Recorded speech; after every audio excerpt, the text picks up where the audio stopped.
Dragon is in countdown. Falcon 9 is in startup.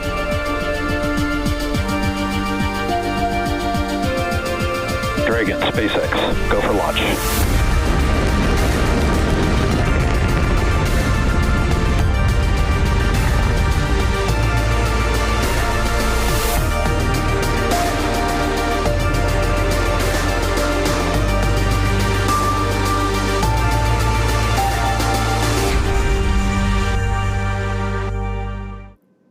You are looking at a live view of Falcon 9 and Dragon awaiting liftoff from Launch Complex Stage 39A 2 fuel load is complete. at NASA's Kennedy Space Center in Florida.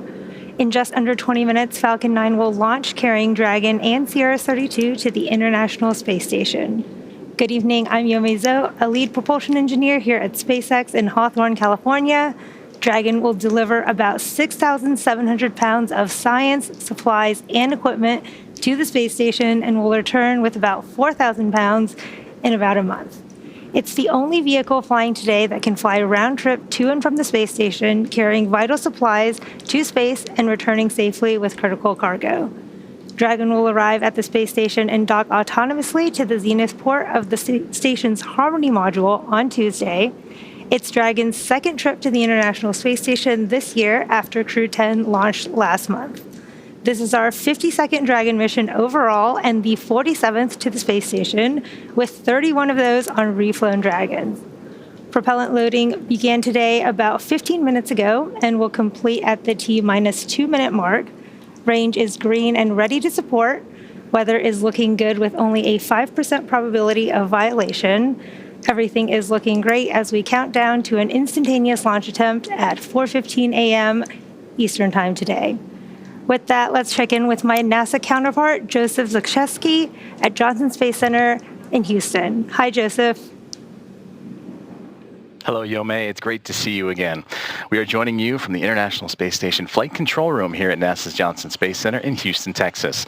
This is where mission operations are coordinated 24/7 to ensure the health, safety, and success of the orbiting laboratory.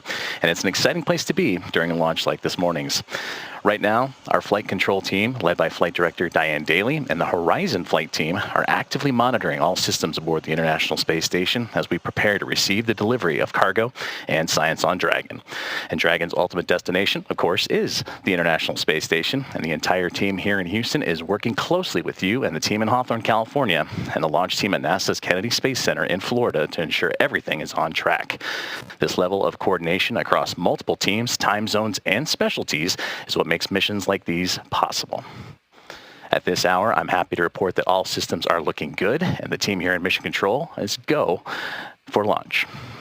The space station is currently orbiting more than 250 miles above Earth, and the Expedition 73 crew, including NASA astronauts Anne McClain, Nicole Ayers, and Johnny Kim, are prepped and ready for Dragon's arrival. They've reviewed all the procedures, configured equipment, and are well rested for what will be a busy day on orbit today and tomorrow when Dragon is expected to dock. This delivery includes thousands of pounds of supplies, critical hardware, and scientific investigations that will keep the crew busy and support ongoing research. We'll be watching closely here as the countdown continues and the mission gets underway. For now, I'll turn it back to Hawthorne for a closer look at the launch vehicle and spacecraft supporting this commercial resupply services mission. Take it away, Yomei. Thanks, Joseph. As we continue to count down, let's take a closer look at the vehicles that will be taking CRS-32 to the space station today. Sitting atop the Falcon 9, Dragon and its trunk stand over 27 feet tall. The spacecraft is headed for the zenith docking port on the station that was just vacated by Crew 9, which returned home a few weeks ago. Dragon's trunk holds solar cells that provide power while it's in free flight. Stage 2 LOX load has started. The trunk can also carry unpressurized cargo, which it will be doing today. There are 16 Draco thrusters on board that can be used in space to help navigate the spacecraft to its destination, each providing about 90 pounds of force. Dragon has played a significant role in advancing our future in space by safely transporting crew and cargo to and from the station. There are currently 4 Dragon spacecraft supporting human spaceflight missions that have docked to the station. Their names are Endeavour, Resilience, Endurance, and Freedom. And we have an additional 3 Dragon supporting cargo missions, one of which is the one supporting today's mission. CRS-32 will be delivered to orbit today on SpaceX's Falcon 9 rocket, which provides 1.7 million pounds of thrust on its first stage thanks to its 9 Merlin M1D engines. Today's booster last flew in March for the NROL 69 mission and also flew a Starlink mission in February. Once the first and second stages separate, the Merlin engines are also used to help land the first stage back on Earth. Today, the booster will be attempting to land at Landing Zone 1, just down the road from the launch pad. Meanwhile, the second stage will continue to orbit, powered by one single Merlin vacuum engine with over 220,000 pounds of thrust. The second stage will secure Dragon's entry into low Earth orbit before separating, leaving Dragon to continue its journey on its own thrusters. About 50 seconds after separation, Dragon's nose cone deploy sequence will begin, exposing its guidance navigation controls that help Dragon autonomously fly to the space station. With T0 coming up in just under 15 minutes, our teams in Florida are doing a series of system checks to ensure Dragon and Falcon 9 are ready to fly. While the countdown continues, let's talk about a new capability Dragon has in development. Last year, during CRS-31, Dragon successfully performed a reboost test for NASA that demonstrated Dragon's ability to change the station's orbit, increasing the station's altitude over the course of about 12 minutes. The maneuver changed the station's velocity by the planned 0.27 meters per second and gathered data on Dragon's propulsion system performance, overall loads, and dynamics on both station and Dragon. That test helped inform what we're planning for CRS-33, where Dragon will fly an extended mission and repeat the reboost demo with a modified trunk called the Boost Trunk. This modified trunk will give Dragon the ability to change the station's velocity by up to 10 meters per second. Testing these added capabilities will provide NASA with additional options for station operations in the upcoming years. Findings from these tests will also directly inform our efforts to build the U.S. deorbit vehicle for NASA. The deorbit vehicle will perform a critical burn to deorbit the laboratory at the end of its planned service life. But right now, station is not going anywhere, so let's get back to our mission in progress and check back in with Joseph at JSC. Thanks, Yome, and that's right. The International Space Station is truly in its golden era of research and exploration. For nearly 25 years, it stood as a symbol of what's possible through collaboration and innovation. Since November 2nd of the year 2000, humans have lived and worked aboard the orbiting laboratory continuously, pushing the boundaries of human spaceflight and scientific discovery. This station has welcomed more than 280 people from around the world and supported over 4,000 research investigations leading to breakthroughs in medicine, materials, and technology that benefit life on Earth and future of missions deeper into space. It's inspired millions of students through education programs and demonstrated the strength of international partnerships. As we look ahead to the 25th anniversary of continuous human presence this November, the space station remains a powerful example of what humanity can achieve together. With future commercial space stations on the horizon and missions to the Moon and Mars and beyond underway, the discoveries made here continue to shape the future of space exploration. The International Space Station, 25 years of innovation, discovery, and enduring spirit of exploration. And liftoff. International Space Station is underway. We are in the golden age of the space station right now in terms of the return on investment and what we're able to do there. One of the great legacies of the space station is not just going to be science, but very importantly, the international cooperation. This is perhaps most prominent, international cooperation for exploration.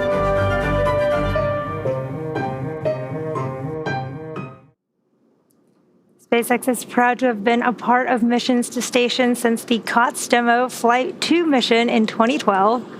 Since 2019, Dragon crews have splashed down off the Florida coast, but now all Dragon recovery operations are returning to the West Coast and will take place off the coast of California. This ensures that Dragon's trunk, when jettisoned during re-entry, will enter over the Pacific Ocean. There are 3 sites supported by SpaceX located off the coast of Southern California, including Los Angeles, Oceanside, and San Diego. Spreading the supported sites across multiple locations helps to maximize the return opportunities for Dragon missions. SpaceX's first human spaceflight mission and first mission overall to splash down off the West Coast was From 2, which happened just a couple weeks ago on April 4th. We are routinely looking to innovate and improve, and we use data to help inform these decisions. The Dragon launching today carries some key data-driven upgrades, including the first drogues, which are small parachutes that deploy right before the larger parachutes during re-entry, were built entirely in-house by SpaceX. There are 2 drogue chutes on each Dragon, which each take about 500 hours to manufacture and another 100 hours to pack and be ready for flight. That's about 4 months of work. SpaceX helps reduce the cost of space flight and increase reliability by bringing manufacturing in-house, which allows us to improve components like drogues faster and more efficiently. Over the last 5 years, Dragon has supported 17 human spaceflight missions and flown 66 crew members, representing more than a dozen countries. With the capacity to carry up to 4 passengers, Dragon has proven to be a versatile spacecraft. It can autonomously dock to the space station when outfitted with the ISS docking adapter you can see on the left, and then it can also be configured with hardware to support panoramic views or a spacewalk, which made its debut on the Polaris Dawn mission last year. In free flyer mode, which refers to missions that orbit Earth and do not dock with the station, the docking adapter can be swapped out for a cupola, as you can see from our recent From-2 mission. So far, SpaceX and Dragon have carried more than 1,000 research experiments to and from low Earth orbit, both to the International Space Station and on our free flyer missions. Our next crew mission to station will be the upcoming Axiom 4 mission, which is scheduled to launch no earlier than next month, May. It will feature the most research and science-related activities conducted on an Axiom space mission to date, featuring around 60 scientific studies. From DNA sequencing to 3D printing, studies enabled by Dragon and the space station test a variety of technologies, systems, and materials that will be needed for future long-duration exploration missions. Every mission yields critical research and learnings that help make life both on Earth and in space better. And speaking of research experiments, I'm going to send you back to Joseph for details on some of the science experiments that Dragon will be taking to the station today. Thank you, Yome. And that's right, continuing scientific discovery is enabled by missions like this morning. Dragon is carrying over 3 tons of cargo, including critical scientific hardware and samples. The microgravity environment aboard the International Space Station offers a unique platform to observe physical and biological phenomena and serves as a testbed for advancing technologies that benefit life on Earth and support future exploration deeper into space. The science aboard Dragon represents months and in some cases years of preparation by dedicated scientists and engineers. Here are some of the highlights of what's inside Dragon today. NASA and SpaceX are set to launch the 32nd Resupply Services mission to the International Space Station, carrying science investigations to further NASA's missions to deep space and benefit life on Earth. Smartphone Video Guidance Sensor 2 will use the space station's Astrobee robots to demonstrate a vision-based sensor. This technology can improve the accuracy of guidance, navigation, and control systems for future missions on the Moon or Mars. DNA Nanotherapeutics Mission 2 evaluates in-space manufacturing of 3 Janus-based nanomaterials. The ability to manufacture these materials in microgravity could lead to a sustainable, cost-effective process for manufacturing drugs in space. The Atomic Clock Ensemble in Space, known as ACES, will examine fundamental physics concepts using 2 next-generation atomic clocks operated in microgravity and will test a technology for synchronizing clocks worldwide. Results may apply to scientific studies of measurement, the search for dark matter, and fundamental physics research that relies on highly accurate atomic clocks in space. The Aerosol Monitors investigation will test 3 different air quality monitors designed to detect airborne particles, like dust, that must be kept within safe ranges for crew health and hardware performance. Results will inform NASA's selection of the best device suited for future missions to the Moon and Mars. New industrial crystallization cassette hardware will add capabilities to an existing protein crystallization facility aboard the space station. This allows the processing of more sample types, including golden nanospheres, which can be used in devices that detect cancer and other diseases or in targeted drug delivery systems. A new plant experiment will examine the genetic response. Lift off. Go Falcon. Go Dragon.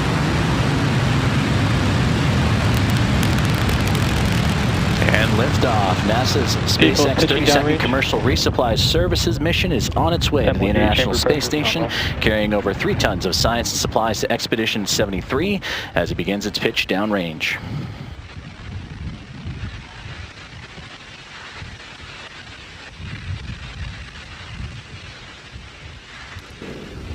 Falcon 9 has successfully lifted off from Launch Complex 39A at NASA's Kennedy Space Center in Florida.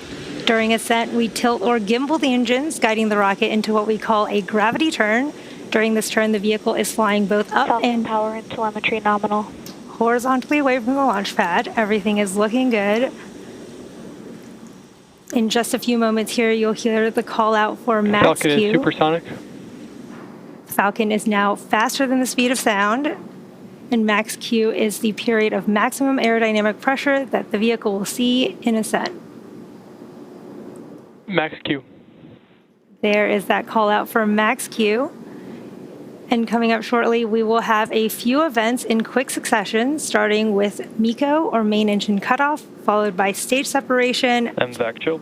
second engine start 1, and the boost back burn. You heard that call out for MVAC chill as it prepares for second engine startup. Now, main engine cutoff, or MECO, is the point in flight where we shut down the 9 Merlin 1D engines on the first stage. Shortly after that, stage 1 and 2 will separate from each other, with the first stage booster beginning its trip back to Earth. Second engine start 1, or SES-1, is when we ignite that single Merlin vacuum engine on the second stage. The boost back burn will then start up on the first stage, which is one of the 3 burns required for the vehicle to make its way back to today's landing zone. This burn assists the vehicle to reorient itself back towards land. And in just under 10 seconds here, we should have main engine cutoff, and you'll see those 9 Merlin 1D engines on the first stage shut down. Main engine cutoff. Stage separation confirmed.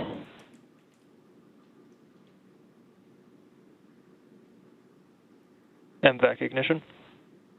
Stage 1 boost back startup. Wow, beautiful views from the first stage and second stage camera. You can see the first stage leaving in that view. And as you saw and heard, those events just happened. Main engine cutoff, stage separation, second engine startup 1, and the first stage boost back burn. You can see beautiful views of that first stage boost back burn right now. That boost back burn will continue for about 30 more seconds. Again, this is the burn where the engines will bring the trajectory back towards our landing site at Cape Canaveral, back to landing zone 1, which is just a short hop from where we lifted off just a few minutes ago. And we have just under 10 seconds of that boost back burn of the first stage.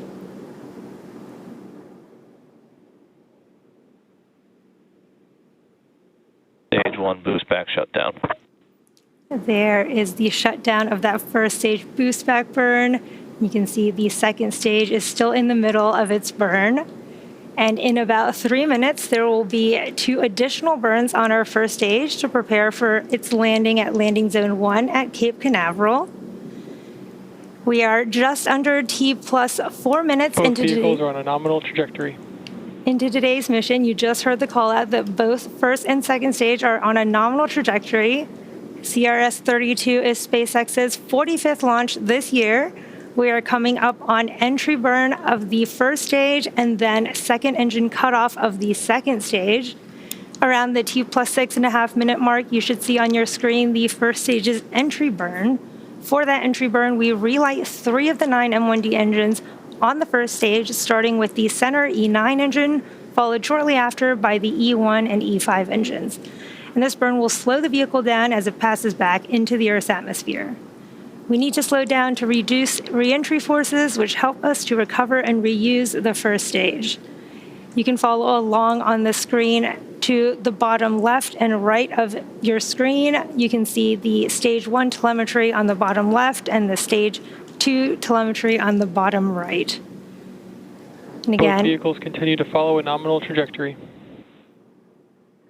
both first and second stages continue to be on a good trajectory. And on your screen is the second stage MVAC engine glowing in the middle of its burn. carrying our CRS-32 mission with the Dragon and trunk on top of the second stage right now. We are under a minute to the start of that first stage entry burn. Again, this will be a 3-engine burn of our first stage as it slows itself down, making its way back to landing zone 1.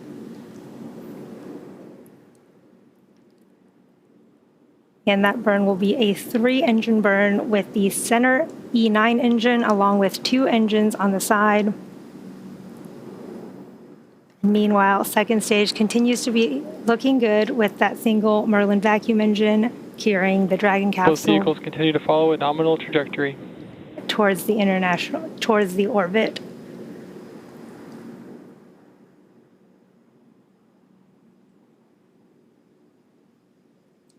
Just a few seconds away from the start of that first stage entry burn. Stage 1 entry burn startup.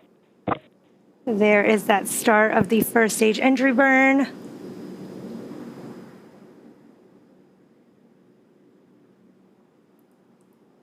Stage 1 entry burn shutdown. And there, Stage 1 FTS has saved. there is the shutdown of the entry burn and the call out that the flight termination system has saved. Now this first stage that's supporting today's mission has just performed its entry burn for the 3rd time. Falcon 9 is the world's first orbital class reusable rocket, and this is important because reusability allows SpaceX Both vehicles following a nominal trajectory to refly the most expensive parts of the rocket, which in turn drives down the cost of access to space. Now coming up, we'll have the landing burn on the first stage, Stage 1 followed transonic. quickly by the shutdown of our MVAC engine on the second stage. You can see the lights of the Florida coast in that view on your left.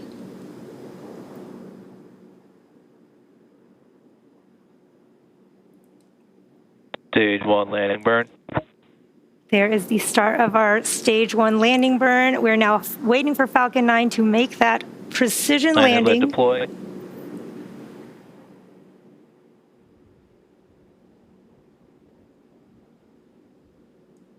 Stage 1 landing confirmed.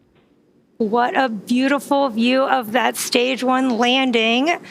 And there you have it. That landing marks SpaceX's 434th recovery of an orbital class rocket, including first stage landings for Falcon 9 and Heavy. We are now looking at stage 2. Stage 2 is in terminal guidance. Which is carrying our CRS-32 mission, and it is in the middle of its burn with the second engine cut off in just a few moments here. Stage 2 FTS has saved.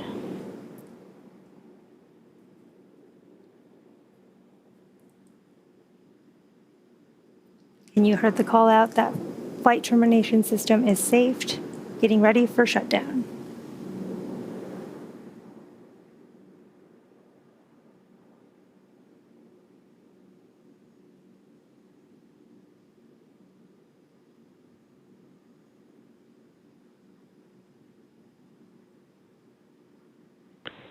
Nominal park orbit insertion. There we got confirmation. We did have second engine cutoff, and we did have confirmation of a good orbit. It looks like we are on track for Dragon separation in just under 30 seconds here.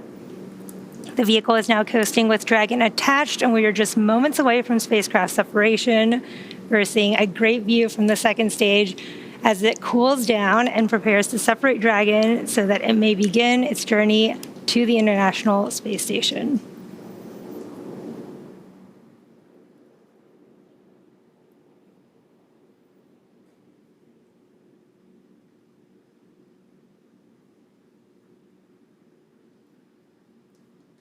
Looks like we may be seeing the sun rising and shining on that MVAC. Dragon separation confirmed. There is that confirmation of Dragon separation. We've had a great mission so far with an on-time liftoff at 4:15 a.m. Eastern Time, a successful stage separation followed by a successful landing of our first stage at landing zone 1 and a good orbital insertion. We are now just waiting for nose cone deployment, which should happen in just a few moments here. So I'll hand it back over to you, Joseph, at JSC.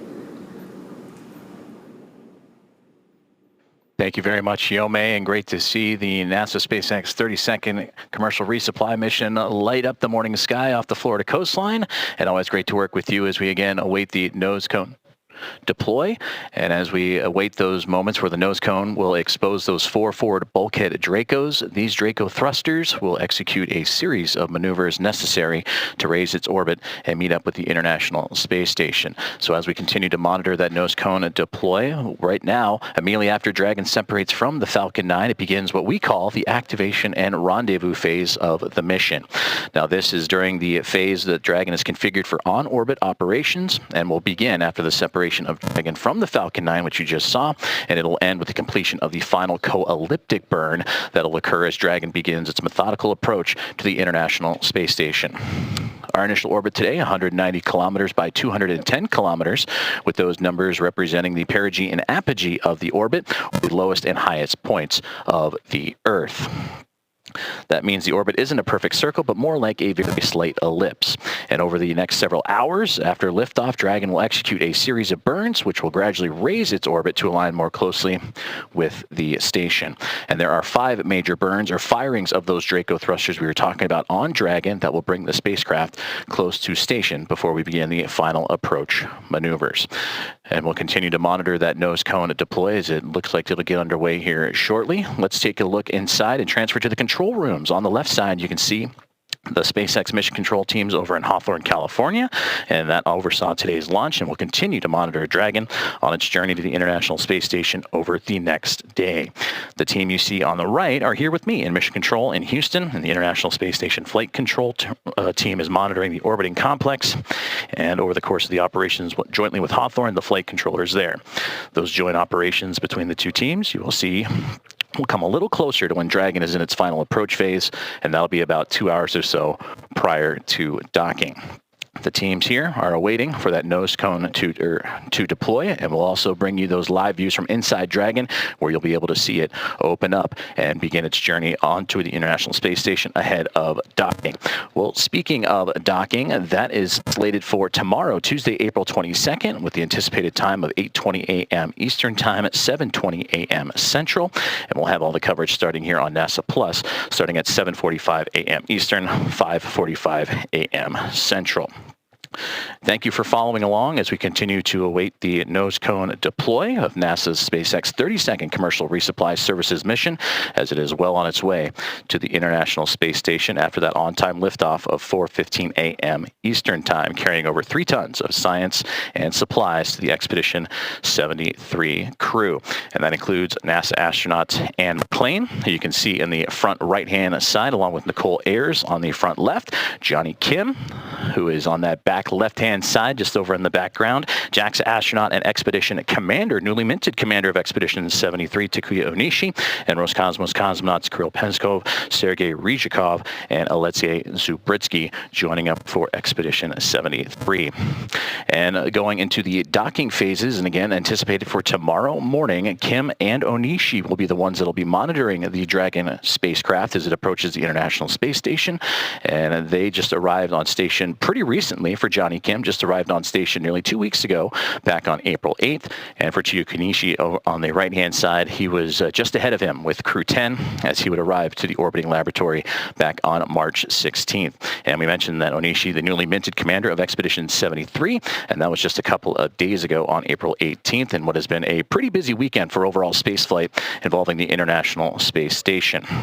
And as docking begins, and once the spacecraft docks to the orbiting laboratory, it'll be Kim and team that'll begin to unpack the 3+ tons of cargo and supplies as they begin to re-up and refuel the International Space Station.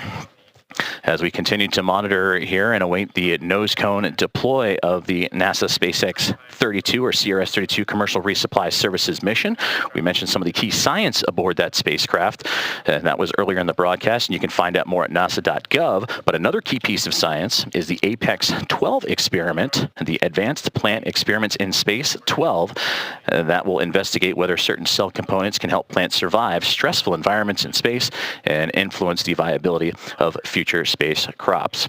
And we just got reports that the nose cone is beginning to deploy, so we'll keep an eye on for those first images inside Dragon. And there you can see the full breakdown of cargo that is heading to the International Space Station, including crew supplies, science investigations, spacewalking and equipment, and much more.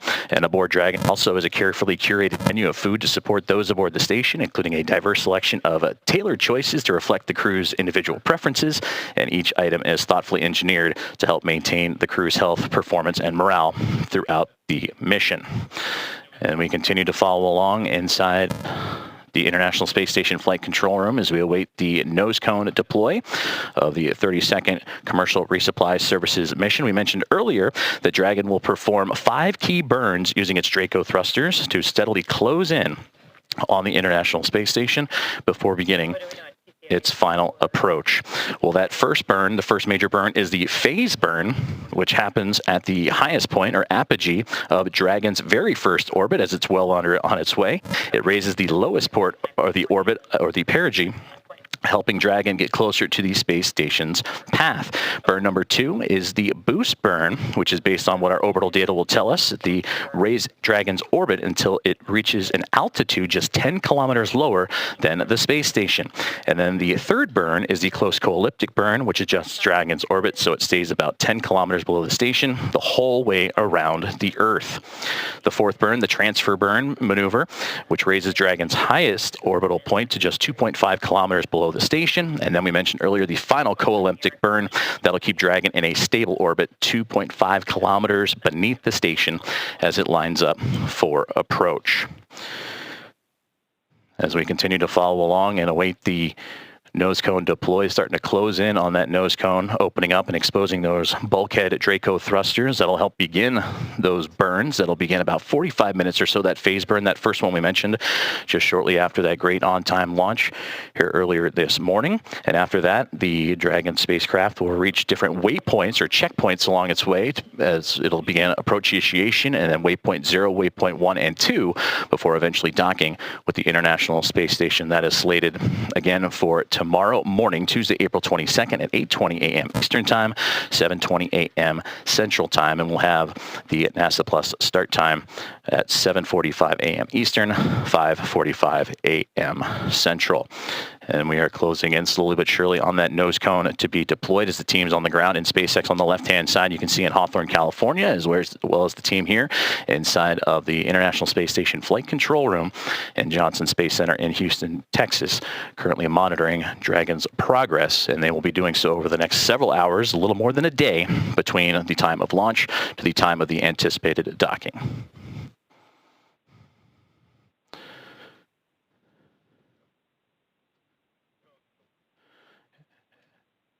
And we just got confirmation that the nose cone deploy has been completed.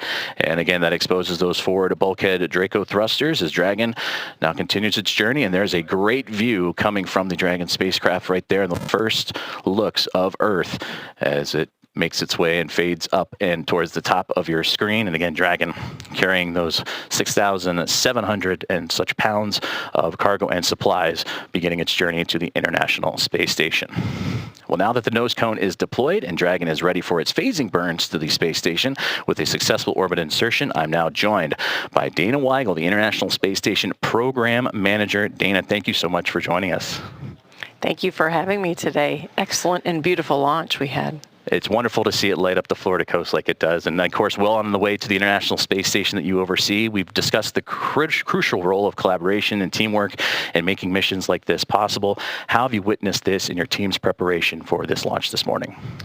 Well, we have hundreds of researchers worldwide and a large industry supply base across the country who support our missions.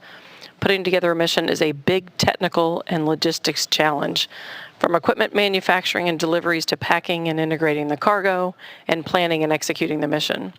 An additional challenge for this mission was the late manifest changes that we had to make to adjust to the loss of the NG-22 Cygnus mission that was originally planned to fly this summer.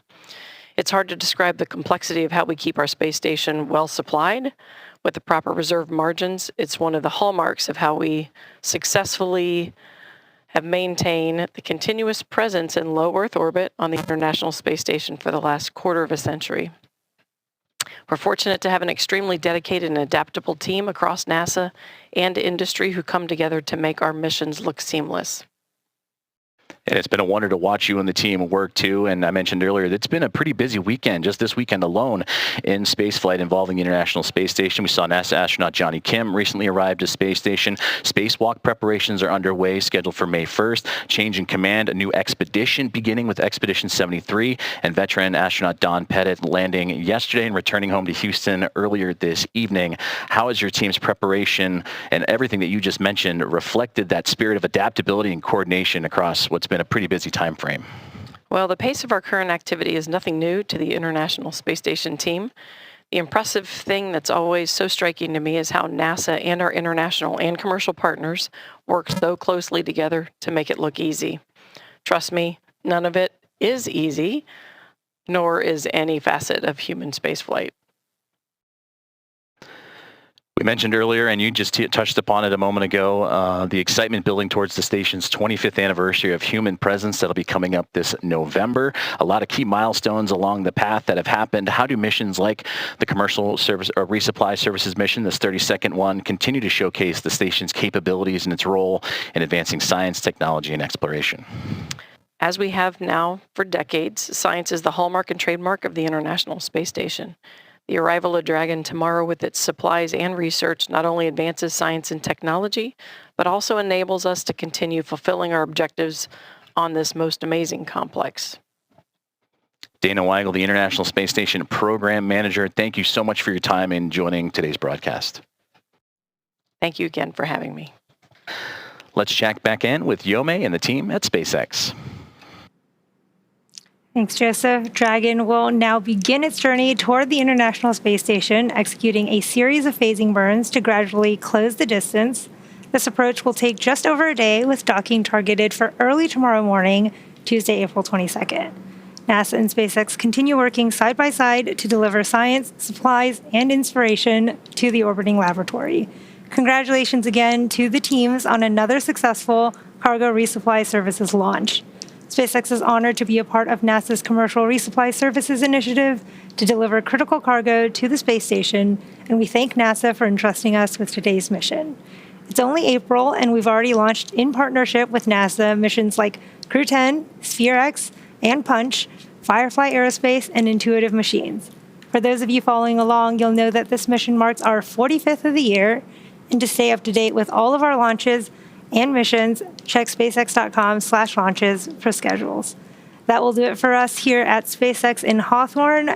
Good night, everyone, and thank you for tuning in. Hand it back to you, Joseph. Thanks, Yome. As always, it's been a pleasure to team up with you and share this launch with you. Join us on NASA Plus for our coverage of the final approach and docking of this spacecraft beginning at 5:45 a.m. Central Time, 6:45 a.m. Eastern. Tomorrow, Tuesday, for that docking expected near 7:20 a.m. Central, 8:20 a.m. Eastern. Be sure to visit nasa.gov for the latest updates on our coverage and expected docking time as we follow the operations throughout the next few hours. With Dragon safely on its way to the International Space Station, that wraps up this morning's coverage of NASA and SpaceX's 32nd Commercial Resupply Services launch.